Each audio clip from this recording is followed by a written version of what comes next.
Liszt's first great love was Caroline de Saint-Cricq. Liszt was hardly more than 17 at the time, but nothing came of the love because her papa, who was a count and also a minister, showed Liszt the door. Because Liszt was a mere genius and not an aristocrat. Liszt almost died of disappointment. He retired to bed and disappeared for years, not even giving concerts. His life was in serious danger. Then he thought he'd cure his wounds by throwing himself into thousands of romances and love affairs, showing a preference for ladies from aristocratic circles as a kind of revenge on the Count Papa.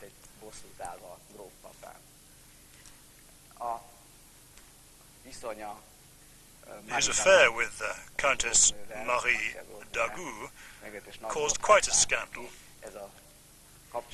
It lasted many years, and 3 children were born in this relationship. Among them, Cosima, who was later to marry the pianist and conductor Hans von Bülow, and then Richard Wagner. Liszt met another countess, Caroline Wittgenstein, in the second part of his life.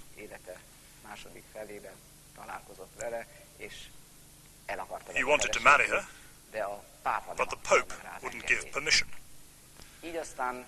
The question arises as to whether Liszt would have avoided the discord between religion and love within himself had he been able to marry his first love.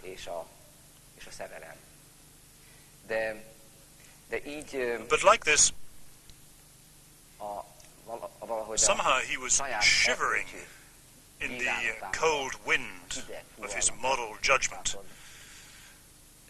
in the passionate fire of a woman's arms.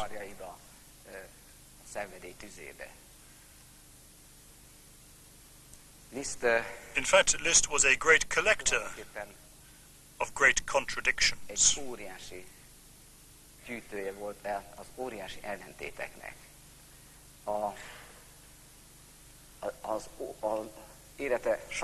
The essential problems of his life were God, Satan, hell,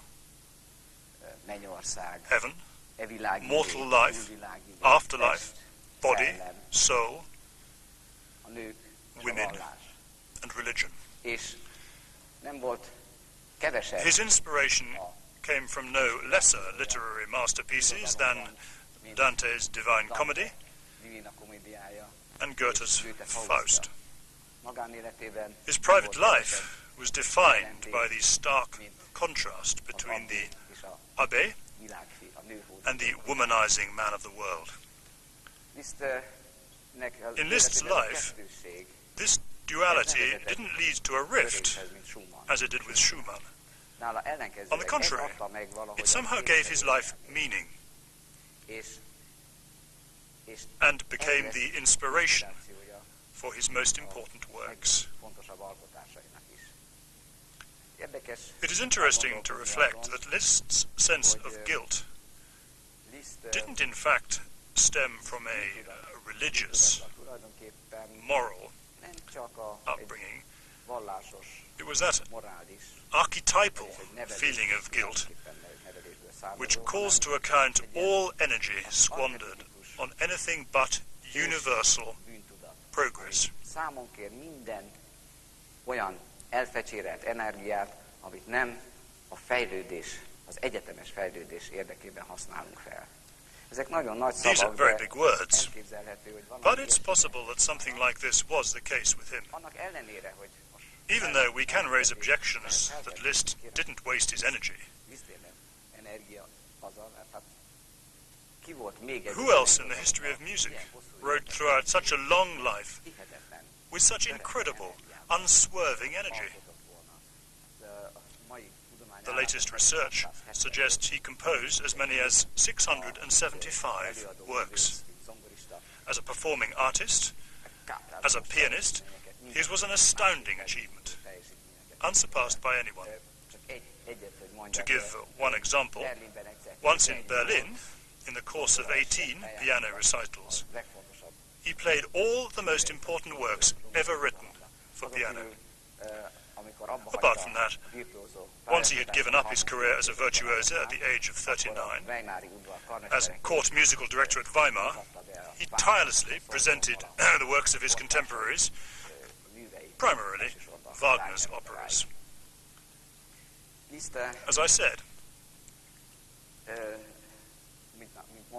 Liszt drew energy from contradictions and problems, and these became his most important inspirations and sources.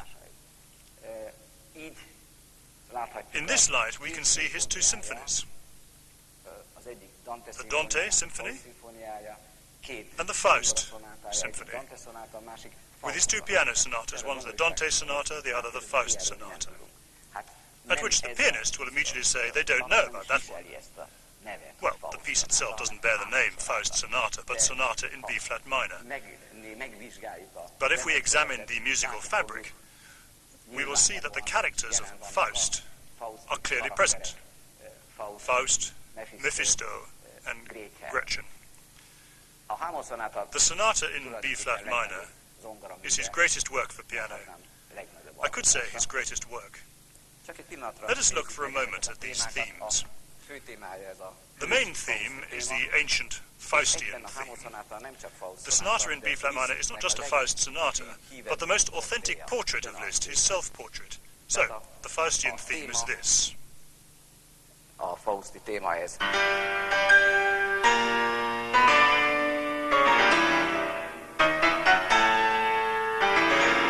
This theme comes back in a tremendous amount of variations as a love motif, as a tender love theme,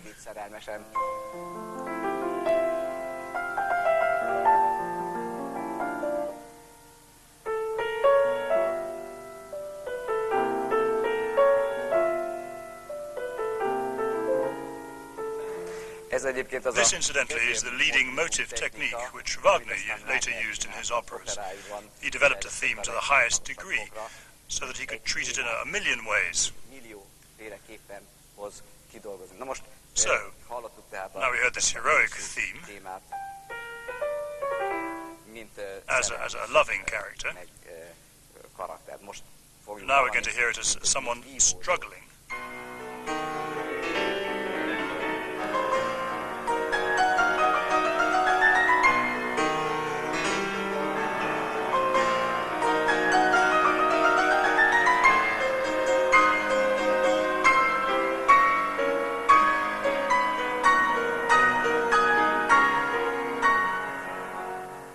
And now, at the end, in the coda, it is triumphant.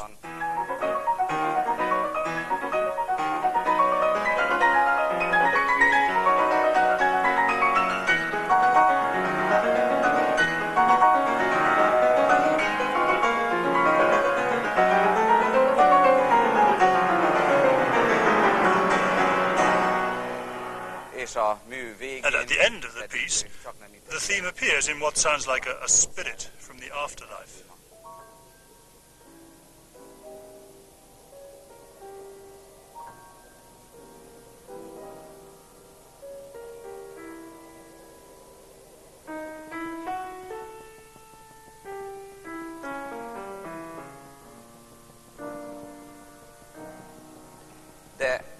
But the theme of Mephisto and Gretchen is even more interesting. You see, the two are one. Let's listen first to Mephisto's theme.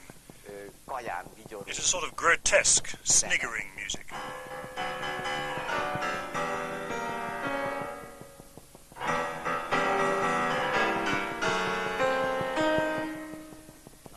Now will slow down the theme. This was the Mephisto theme. Now we'll slow it down.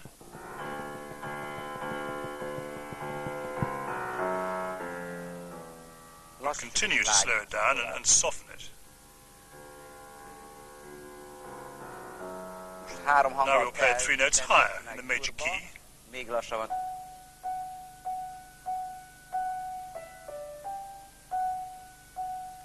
Now we'll give it some romantic waves of accompaniment and Gretchen appears.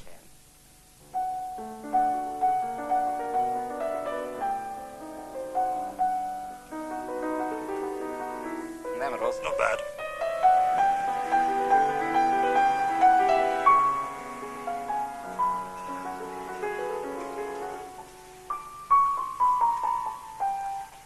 And so on.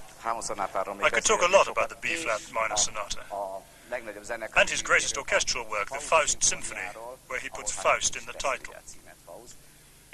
Interestingly enough, there Gretchen remains virginal and chaste to the end, and the themes of Faust and Mephisto intermingle.